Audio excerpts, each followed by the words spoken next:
تحفة صح يا بقول؟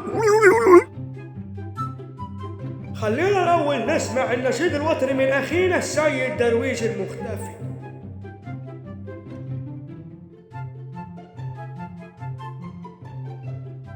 بلاد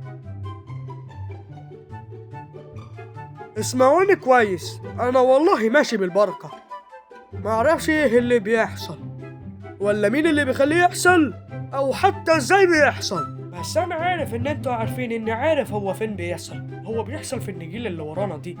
يلا بينا نروح ونكسبهم ونوريهم معلوماتنا. أيوة يا شباب. انا مش فاهم حاجه، انا مش فاهم. انا ما خبرش انت متضايق ليه؟ ما ده اللي انا قلته بتيزه.